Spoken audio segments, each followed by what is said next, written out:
Nous commençons par une communication de Bernard Dompnier, qui est professeur émérite d'histoire moderne donc à l'université Blaise Pascal de Clermont-Ferrand, sur la France donc comme terre de mission dans la première moitié du XVIIe siècle. Donc je vais sans plus attendre lui passer la parole en lui rappelant donc qu'il a 30 minutes. En lui demandant de bien vouloir respecter cet horaire, même si nous sommes bien, là nous sommes dans les temps, et tâcherons de garder.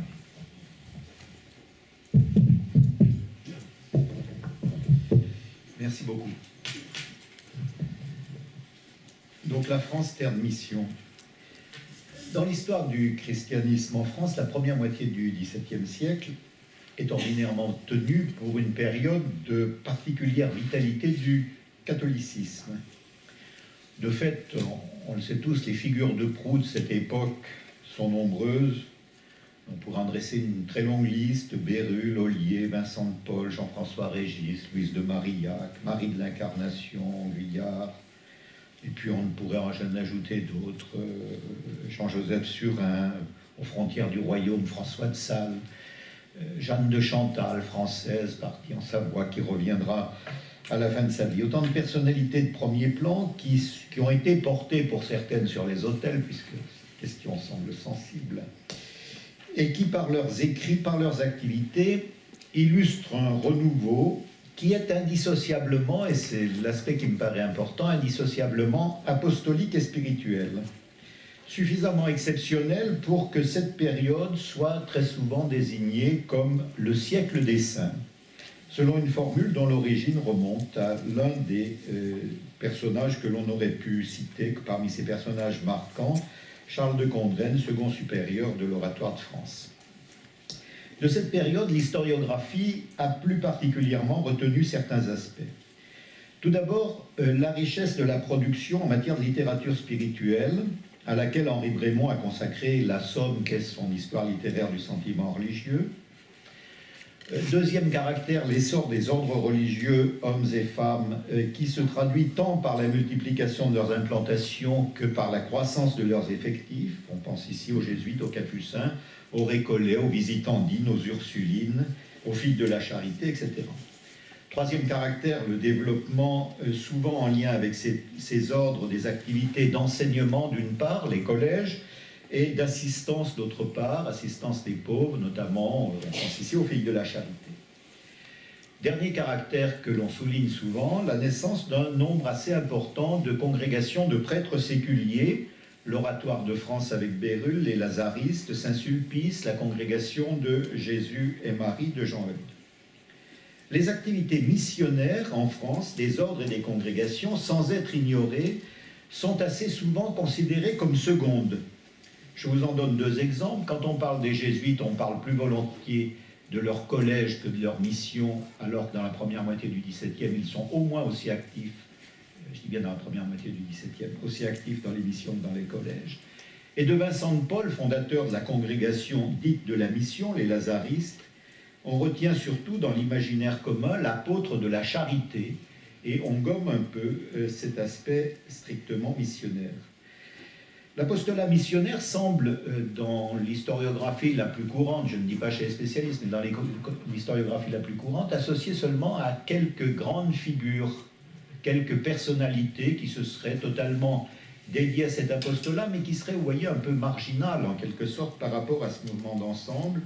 On pense bien sûr à l'Aunoblet, on pense à Maunoir, on pense aussi pour d'autres contrées à Jean-François Régis, qui lui a été canonisé. Peut-être parce que jésuite. Et je veux bien en parler. Mais en tout cas, ça me paraît important.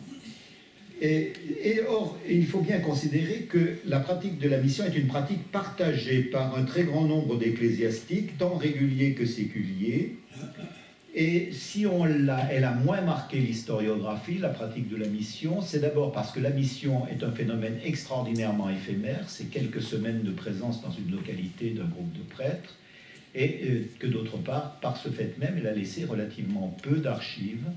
Il y a certes des relations de mission, mais elles ne sont pas si nombreuses. Cela dit, soyons honnêtes, dans l'historiographie, il y a de très bons travaux qui ont attiré l'attention sur les missions. Je pense aux travaux un peu... Il y avait eu beaucoup d'érudits à la fin du 19e, début 20e. Je pense ici aux travaux un peu précurseurs de Berthelot du Chesnay sur Saint-Jean-Eudes. Je pense aussi à la synthèse de Dominique Deslandes, Croire et faire croire. Et puis pour la Bretagne, vous avez la chance évidemment d'avoir d'excellents auteurs. Je pense à Alain Croix, je pense à Franz Rudolph et à d'autres encore. Tout cela permet d'assurer que la France a bien été, dans la première moitié du XVIIe siècle, un pays de mission, et là j'écris mission avec un S. Il s'est fait beaucoup de missions. Peut-on pour autant affirmer qu'elle a été terre de mission, et là j'écris mission au singulier, le singulier introduisant une sorte de radicalité de l'entreprise, puisque ce singulier évoque directement des perspectives, des méthodes qui ont à leur cours hors de l'espace européen, dans les territoires où est porté l'évangile aux païens. Bien plus, n'y a-t-il pas une sorte de paradoxe à parler de pays de mission pour un royaume où abondent alors les témoignages d'une intense ferveur spirituelle que j'ai évoquée au début de cette introduction. Donc essayons d'y voir clair, et mon premier point sera de poser en quelque sorte la question terre de mission au pluriel ou terre de mission au singulier, en partant tout d'abord pour cerner les pratiques du vocabulaire utilisé et des mots de la mission. Alors tout d'abord, le terme de mission, dans sa valence concrète, c'est-à-dire je ne prends pas ici en compte la dimension théologique, même si j'y reviendrai dans un moment. Le terme de mission, dans sa valence concrète, a au XVIIe siècle une double signification. C'est à la fois ce court séjour de quelques jours ou de plus en plus souvent de quelques semaines que des ecclésiastiques effectuent dans une localité pour prêcher, confesser, organiser différentes cérémonies, et c'est d'autre part de petits établissements fondés par certains ordres, tels que les jésuites, les capucins, moins soumis aux règles générales de fonctionnement que les autres maisons, qui ont parfois une durée d'existence limitée. Ces petits établissements, je le remarque, sont souvent implantés dans des zones où le nombre des protestants est important. Et le terme de mission est très tôt et très couramment employé pour les entreprises de conversion des protestants. C'est le cas, par exemple, des premières opérations d'envergure des Capucins, la fameuse mission de Poitou, c'est le terme utilisé, mission de Poitou, qui est organisée par les Capucins de Touraine à l'initiative du Père Joseph de Paris à partir de 1617 et années suivantes. Le terme est donc, vous le voyez, employé dans ce cas-là pour désigner toute une zone d'apostolat, la mission de Poitou, et pour associer dans cette même désignation la région d'apostolat et les initiatives qui s'y déroulent. La notion de mission renvoie donc, dans ce cas, à un apostolat tourné vers les non-catholiques, apud aeretikos, disent souvent les textes. Et cet usage du terme, dans ce contexte, se trouve conforté en 1622, lorsqu'est créée la congrégation romaine des Propaganda Fidei, qui, on l'ignore trop souvent en France, a compétence sur une partie de la France, sur pas seulement de la France, des pays européens, dans lesquels se trouvent des protestants. Elle a compétence à la fois sur les terres lointaines, sur les missions lointaines, et sur les régions protestantes en Europe. Et vous voyez que cela favorise un rapprochement entre les différents types de missions. Le mot mission est aussi utilisé de manière précoce pour des expéditions qui se déroulent entièrement en territoire catholique. Ce que montre bien le vocabulaire utilisé dans la Compagnie de Jésus, où on a des catalogues qui, pour chaque année, définissent les emplois de chacun des pères. Or, très tôt, au début du XVIIe siècle, on y rencontre des expressions comme missionarius, certes, mais surtout concionator ad missiones, les prédicateurs pour les missions, concionator in pagis aussi, ce qui me semble très intéressant, ceux qui sont prédicateurs dans les campagnes, et concionator ad excursiones, ceux qui prêchent pour, allez, traduisons littéralement, les excursions, en prenant le sens premier du terme, c'est-à-dire les courses au dehors, ceux qui sortent des collèges et des villes où se trouvent les collèges pour aller vers l'extérieur. Et vous voyez à travers ces différentes expressions de la Compagnie de Jésus, combien la mission se définit dès cette époque, dès ces premières années du XVIIe siècle, comme des expéditions hors des villes où se trouve le clergé nombreux, où se trouvent tous les établissements des réguliers, pour s'adresser à un public différent, qui est le public des campagnes, des bourgs et des campagnes, qui a besoin de secours religieux. Les campagnes sont en effet considérées à cette époque comme des zones en situation d'urgence religieuse. L'attention privilégiée qui leur est portée trouve une explication fondamentale dans la découverte par le clergé le plus engagé dans la réforme catholique de leur état d'ignorance religieuse qui concerne tous les points essentiels de la doctrine. Les témoignages de cette prise de conscience sont nombreux. Pensons par exemple au journal de Monoir à propos d'Ouessant. Une ignorance si grande s'était établie dans cette île que c'est à peine si l'on y trouvait 12 personnes connaissant les mystères de la Trinité et de l'homme sauvé par Dieu et les préceptes du Décalogue. Ce constat d'ignorance des campagnes est présenté généralement avec un tour dramatique pour une double raison. La première, c'est que l'ignorance conduit de manière certaine ceux qui en sont victimes à la damnation. Ce sont donc des populations nombreuses qui courent vers l'enfer par manque de connaissances religieuses. Il y a donc une urgence qui ne saurait souffrir délai à aller les secourir. Prenons ce texte, un texte de Jean Eudes, 1659, une lettre, c'est un peu postérieur à notre chronologie, mais c'est tout à fait révélateur de cet état d'esprit, donc c'est une lettre de Jean Eudes. Que font à Paris tant de docteurs et tant de bacheliers, pendant que les âmes périssent à milliers, faute de personnes qui leur tendent la main pour les retirer de la perdition et les préserver du feu éternel. Certainement, si je me croyais, je m'en irais à Paris, crier dans la Sorbonne et dans les autres collèges, au feu, au feu, au feu de l'enfer qui embrase tout l'univers. Venez, messieurs les docteurs, venez, messieurs les bacheliers, venez, messieurs les abbés, venez tous, messieurs les ecclésiastiques, pour aider à l'éteindre. Voilà, vous avez là l'état d'esprit de ce clergé extrêmement préoccupé par la situation des campagnes. Ce ton de Jean Eudes en 1659 est tout à fait analogue à celui qui était employé par le général de la Compagnie de Jésus, Claudio Acquaviva, au tout début du siècle, en 1609 plus précisément, dans une exhortation à l'apostolat qu'il adresse à tous les jésuites et qui leur dit « Considérez attentivement si c'est le moment de se tenir dans les chambres ou sur les livres, et non pas plutôt d'en sortir pour aller chercher les âmes. » Priorité de l'apostolat. Deuxième raison du tour dramatique de la présentation de cette situation, le clergé est intimement convaincu que son propre salut dépend de ce qu'il fera pour le salut de ses ignorants. Cette situation des campagnes conduit à la fortune d'une image, celle des Indes d'ici ou des Indes de l'intérieur, utilisée tant pour la France que pour l'Italie.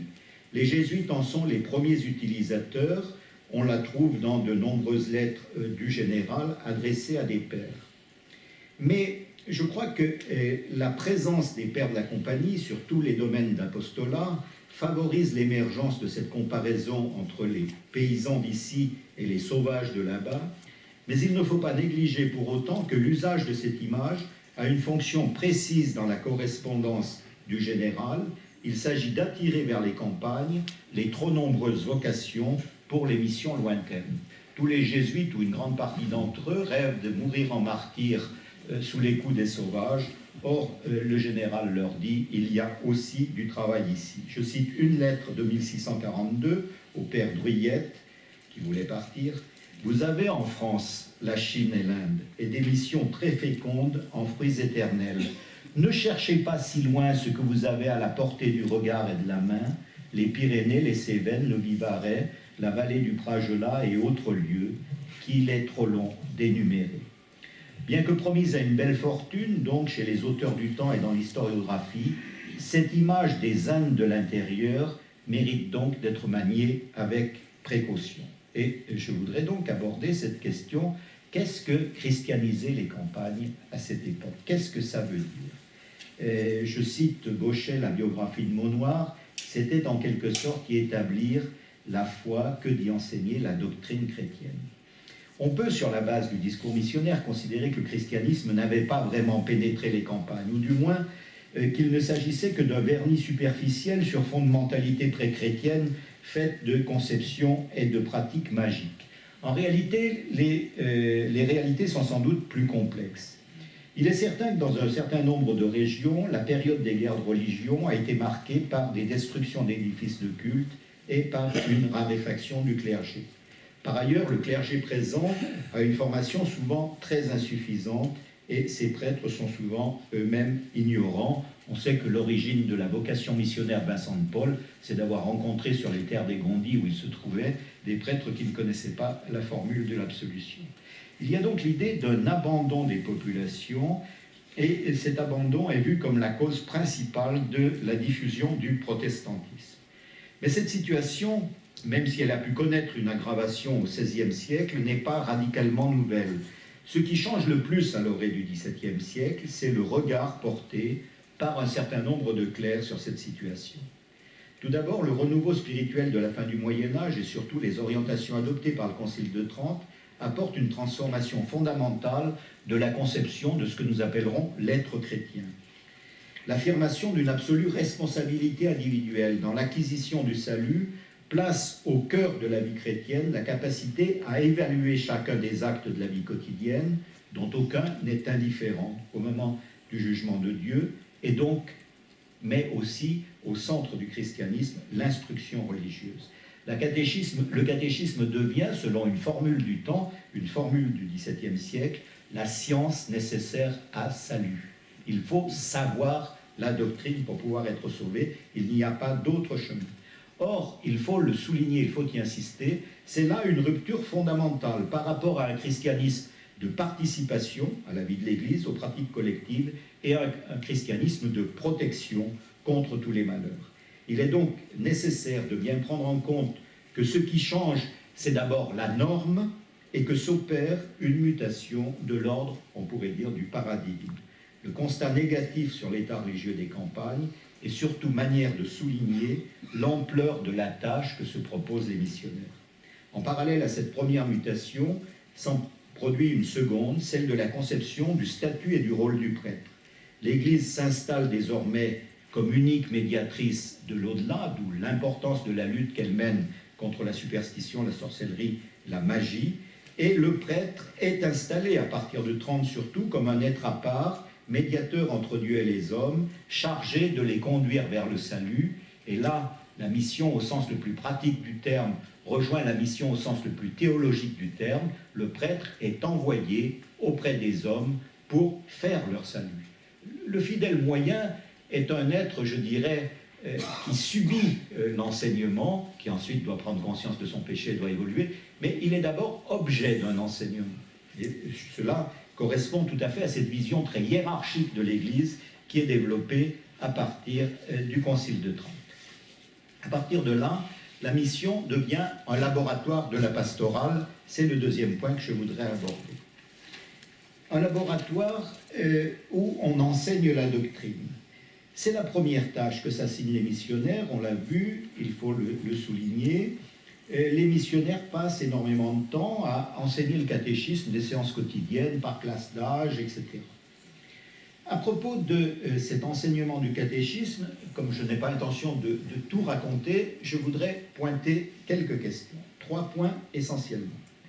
Tout d'abord, l'enseignement du catéchisme, c'est le domaine pour lequel, tant dans les relations de mission que dans les premières biographies des missionnaires, est le plus fréquemment développé la comparaison avec la méthode des missions lointaines. En particulier, est évoqué à différentes reprises l'exemple de François Xavier, qu'on trouve sous la plume de tous les biographes de missionnaires de l'intérieur, qu'on trouve aussi dans certaines relations, et en particulier cette pratique qu'avait François Xavier de parcourir les rues avec une petite clochette pour réunir les enfants qu'il faisait chanter, qu'il conduisait en chantant vers l'église. Donc on prend le modèle de Xavier pour l'enseignement. Deuxième remarque que je voudrais faire, les différents textes soulignent fortement que c'est par cette pratique du catéchisme que le missionnaire se distingue du prédicateur traditionnel. Et il y a dans tout le vocabulaire autour de la mission le souci de marquer une distance par rapport à la grande prédication, par rapport aux moyens rhétoriques de la prédication, d'insister que l'enseignement du missionnaire est un enseignement qui vise d'abord à être fructueux, même si ses formes ne sont pas d'une beauté extraordinaire, mais il vise le fruit, alors que les prédicateurs traditionnels ne font pas de fruits et, comme disent certains auteurs, se prêchent eux-mêmes plus qu'ils ne prêchent l'Évangile. Deuxième aspect. Donc ce souci de radicalité est dans les emplois eux-mêmes, dans la définition des emplois eux-mêmes, dans les premières décennies du XVIIe siècle, se distinguent, par exemple dans le vocabulaire de la Compagnie de Jésus, les emplois de prédicateurs et les emplois de missionnaires. On pourrait dire qu'il y a une autonomisation du missionnaire qui est d'abord homme de l'enseignement. Troisième remarque, les missionnaires diversifient les méthodes d'apprentissage pour plus d'efficacité. En particulier, les grands thèmes de la doctrine sont précocement mis en vers qui peuvent être chantés. À cet égard, il faut mentionner le rôle très important dès les premières années du XVIIe siècle du jésuite Michel Coissard, qui publie plusieurs recueils qui peuvent être utilisés dans les missions et qui prend pour modèle à la fois l'oratoire romain et certains jésuites italiens. Et plus largement, la pratique du chant des cantiques est attestée dans différentes régions, notamment en Bretagne avec Julien Maunoir. Et on sait qu'il propose des cantiques en langue bretonne. Dans son journal, il est question de cantiques armorico-versou, donc il s'agit bien de la langue bretonne. Et il insiste sur l'aide à la mémorisation que représente la mise en vers et le cantique. Je n'ai pas le temps de citer un texte à ce sujet-là, mais que beaucoup connaissent et qui peut-être sera cité à nouveau. Parmi les moyens utilisés pour l'instruction, l'image est aussi mobilisée dans certains cas. Michel Le Noblet illustre parfaitement cette pratique, mais je souligne qu'il constitue une relative exception. Maunoir reprendra son héritage. À la génération suivante, on aura les images morales du Père Ubi, utilisées pour les retraites, qu'ils sont aussi pour les missions. Mais pour la première moitié du XVIIe siècle, la Bretagne semble un peu constituer une exception à cet égard, avec cet usage affirmé de l'image. Alors il y a une raison première de cette présence, c'est que, je crois, la culture personnelle de Le Noblet, qui est passé, qui a fréquenté les jésuites, qui connaît les gravures de Vierix, on en a des attestations, des Vierix, ces graveurs importants. Mais après, pourquoi, par exemple, les pères de la Compagnie de Jésus, dans la première moitié du XVIIe siècle, ne recourent-ils pas davantage à l'image pour l'enseignement? C'est une question, je pense, qu'on aura l'occasion d'aborder ici. Au-delà de l'enseignement, il y a la stratégie de la conversion. Pour importante qu'elle soit dans la mission, l'instruction n'est que l'étape préliminaire et la condition nécessaire pour arriver à ce qui est au cœur de la mission, la conversion.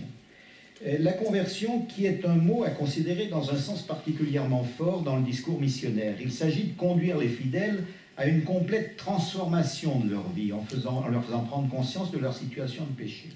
En d'autres termes, il s'agit de leur permettre d'échapper à l'enfer, dans l'au-delà, et il y a la conviction chez la plupart des missionnaires que, implicitement ou explicitement, les fidèles sont entre les mains du diable. Ils subissent l'influence de Satan, Satan exerce leur emprise sur eux. Le missionnaire va s'efforcer, dans le cours de sa mission, de débusquer Satan, ce qui conduit parfois à des manifestations explicites. Satan, qui était jusque-là caché, va être amené à se révéler publiquement au cours de la mission, d'où ces scènes de possession que l'on a au cours de certaines missions. Les missionnaires eux-mêmes vont subir des tourments de la part du diable qui vient en quelque sorte les tourmenter parce qu'ils sont directement son ennemi. Voyez Le Noblet, voyez Maunoir, et vous en avez des exemples. Pour les missionnaires, l'écho que reçoit leur appel à la conversion se traduit principalement de trois manières. Premièrement, les larmes. On pleure beaucoup dans les missions. Les missionnaires pleurent, les fidèles pleurent. Pendant le catéchisme ou la prédication des missionnaires, on a plusieurs exemples de missionnaires qui sont obligés de s'interrompre parce qu'on ne s'entend plus dans l'église, tellement tout le monde est en pleurs. Il y a là un peu de topos, mais attirons l'attention aussi sur le fait que ces larmes, c'est l'irruption du corps, et que le missionnaire est quelqu'un qui utilise une pastorale qui vise à s'emparer du fidèle tout entier. Ce n'est pas seulement la spéculation, ce n'est pas seulement la raison, je reviendrai sur cet aspect. Deuxième indice de la réussite de l'appel à la conversion, ce sont les réconciliations d'ennemis et les restitutions de biens qui ont lieu en cours de mission. Je reviendrai aussi un tout petit peu sur cet aspect. Et puis surtout, c'est le nombre et la qualité des confessions. Les confessions sont l'activité principale des missionnaires. Ils passent des heures et des heures au confessionnal chaque jour. Quand ils font appel à des prêtres extérieurs, ce qui est fréquent, c'est parce qu'ils ne suffisent pas à écouter toutes les confessions des fidèles. Ils cherchent, il est vrai, à obtenir des confessions générales, récapitulatives de toute la vie, ce qui peut prendre un certain temps pour chaque fidèle, avec la certitude que les confessions antérieures ne sont pas valides parce qu'elles ont été faites dans de mauvaises conditions. Et l'influence donc aux confessionnaux semble bien réelle. Elle est à rechercher, la raison est à rechercher du côté du choc des missions, je reprends un terme qui a été utilisé par plusieurs historiens, et de la prédication terroriste. Pourquoi irait-on se confesser davantage aux missionnaires qu'à un autre ecclésiastique? Plusieurs raisons à cela. La première, c'est qu'il est plus facile d'avouer des fautes graves à un inconnu qu'on ne reverra jamais qu'au curé qu'on côtoie au quotidien. Deuxième raison, c'est que le missionnaire a des pouvoirs d'absolution que n'a pas le curé. Les missionnaires ont, en termes techniques, des facultates qui leur sont données généralement par Rome et qui leur permettent d'absoudre des cas réservés, donc des péchés relativement graves. Puis il ne faut pas omettre enfin que le discours ordinaire des missionnaires eux-mêmes sur le lien entre libération des fautes et soulagement des maux corporels peut les faire apparaître comme de puissants chamans. C'est le cas d'un certain nombre d'entre eux. L'importance que les sources accordent à la conversion individuelle ne doit pas enfin faire négliger qu'il y a dans la mission une dimension de régénération collective. Il s'agit véritablement de transformer la situation des communautés et pas seulement des individus pris isolément. La présence dans le vocabulaire de la mission de l'image du christianisme primitif et de la fraternité qui existait entre les premiers chrétiens est tout à fait révélatrice de cette dimension que j'oserais appeler d'utopie qui est inhérente à la mission, qui veut véritablement changer complètement la situation générale. Et cela, je termine cette deuxième partie par cet aspect, cela veut dire que toutes ces méthodes nous montrent que le missionnaire est quelqu'un qui cherche à utiliser des méthodes extrêmement variées et qui cherche à jouer sur l'ensemble des émotions de ses auditeurs. Je n'ai pas le temps de développer ce point, mais je voudrais dire qu'il me semble évident que les méthodes qui sont utilisées, jouant sur l'ensemble des émotions, mais de manière très délibérée, en passant de la peur à la consolation, etc., ces méthodes à destination d'un public populaire sont promises à un ample succès. Et d'une certaine manière, l'émission ouvre l'âge de la pastorale baroque et constitue bien en ce sens ce laboratoire de la pastorale qui sera utilisée au cours de tout le XVIIe siècle et d'une partie du XVIIIe siècle. Enfin, dernier aspect, qui sera plus rapide encore que le second, que le deuxième, la question du partage d'un idéal, et je voudrais revenir ici aux missionnaires eux-mêmes. Je l'ai dit un peu, j'y reviens en deux mots, l'attrait de l'activité missionnaire sur les religieux et dans les congrégations de prêtres. Très tôt, les réguliers sont présents. J'ai cité les jésuites. Il y a beaucoup de jésuites, et dans toutes les maisons des jésuites en France, au moins temporairement, il y a des jésuites qui font des missions, toutes les années. Ceux qui enseignent dans les collèges, fréquemment, sont envoyés en mission pendant les vacances d'été. C'est leur activité d'été. Les capucins font des missions, beaucoup. La plupart des congrégations de prêtres qui sont fondées à cette époque se donnent également des missions. C'est le cas des lazaristes, bien sûr, par définition, congrégation de la mission, fondée en 1625. Mais il y a des missions des oratoriens aussi, il y a des missions données par Jean Eudes. Il y a des congrégations de prêtres qui sont fondées spécialement dans des diocèses pour assurer des missions et parfois pour avoir d'autres activités, mais notamment pour assurer des missions. Je pense à cette congrégation que j'ai eu l'occasion d'étudier, des prêtres du Saint-Sacrement à Valence, en Dauphiné. Il y a aussi ces initiatives individuelles qui attestent de ce succès des missions. On connaît Michel Lenoblet, mais il y a d'autres cas un peu analogues ailleurs. Par exemple, Antoine Roussier, dans la région lyonnaise, a des dates qui sont très proches. Et plus largement encore, on a le sentiment que toutes les grandes figures de la Réforme catholique, à un moment ou à un autre de leur existence, ont participé à des expéditions missionnaires. C'est le cas de Pierre Fourier. Exemple peu connu, parce qu'on retient surtout Saint-Sulpice, mais Jean-Jacques Ollier, qui a été abbé de Pébrac dans le sud de l'Auvergne, a donné des missions dans les environs de son abbaye et a participé à des missions des lazaristes aussi. Donc il y a un véritable engouement. Comment l'expliquer? La nécessité de contribuer au salut de l'autre, sans doute, mais il y a plus que cela. Il y a aussi l'attrait de ce qu'on appelle alors, dans le vocabulaire ecclésiastique, la vie à l'apostolique, l'attrait de la vie à l'apostolique. Je repartirai ici aussi des jésuites. On peut regarder les constitutions, on peut regarder un certain nombre de lettres, on peut regarder un certain nombre de règlements, et l'on s'aperçoit qu'il y a une sorte de modèle parfait de la vie jésuite qui se dégage de l'exercice des missions. Le missionnaire est le jésuite parfait. Je précise cela. Au moment du général Acquaviva, charnière 16e, 17e siècle, juste le début de la période qui nous intéresse, il y a une sorte de crise de la Compagnie de Jésus. Acquaviva veut y remédier par ce qu'il appelle la rénovatio spiritus. Il veut renouveler l'esprit de la Compagnie, en gros éviter deux dangers. Un, c'est la fuite au dehors, les activités multiples, mais un peu sans véritable fondement, sans sens, ce qu'il appelle l'effusio ad exteriora, et d'autre part, le repli sur l'intérieur. Or, pour Acquaviva, la mission est typiquement le moyen de procéder à cette rénovatio spiritus.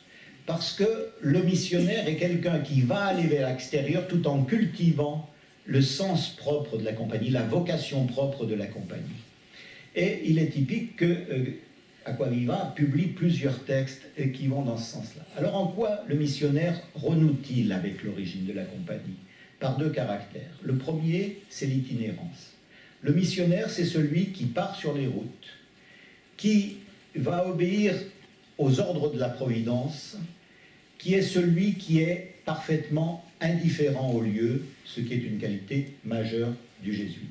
Et deuxièmement, dit Acquaviva, c'est celui qui voyage pauperum more, à la manière des pauvres. Il y a énormément de traits communs entre le missionnaire et le pèlerin, et on sait l'importance de la notion du pèlerinage dans le fondement même de la Compagnie de Jésus. Et vous voyez donc que se jeter dans la mission, comme le font tant de jésuites à cette époque, c'est certes secourir le prochain, mais c'est aussi, et c'est le point qui me paraît important, satisfaire sa propre vocation, répondre à sa propre vocation, c'est-à-dire que c'est en fait une démarche spirituelle qui dépasse le simple secours à l'autre. Et j'en arrive à ma conclusion. Les missions de la première moitié du XVIIe siècle éclairent, me semble-t-il, d'un jour particulier l'histoire religieuse de cette époque. Tout d'abord, elles témoignent d'une inventivité pastorale peu ordinaire qui permet l'émergence de cette nouvelle forme d'apostolat aux multiples facettes, aux multiples procédés. C'est le premier aspect fondamental. On invente beaucoup. Elles permettent aussi de saisir l'ampleur de l'entreprise d'acculturation dont les campagnes sont l'objet pour conduire les fidèles vers une autre manière de vivre leur foi. À bien des égards, cette acculturation mérite d'être mise en parallèle avec la christianisation des terres lointaines à la même époque. Troisième aspect, elles disent la dynamique de la réforme catholique, l'élan et la ferveur de ces troupes d'élite, qu'il s'agisse du clergé régulier ou d'une partie du clergé séculier, dont l'engagement au service du salut des paysans est aussi une manière de réaliser leur propre vocation. Et c'est un autre aspect qui me semble important.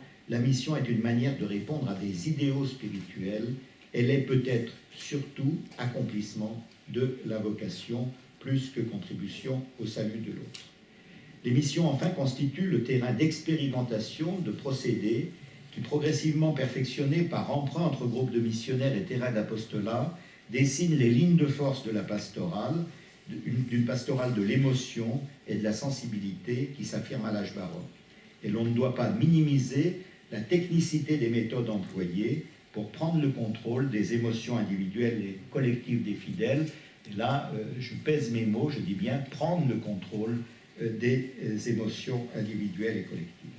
À bien des égards, pour ces raisons, La France du XVIIe siècle est terre de mission au singulier, certes, en ce qu'elle a connu ce que nous pourrions appeler une révolution culturelle, au sens très fort du terme, visant à façonner un chrétien nouveau, et elle se donne, et la mission permet de se donner les moyens pour parvenir à façonner ce chrétien nouveau. Je vous remercie.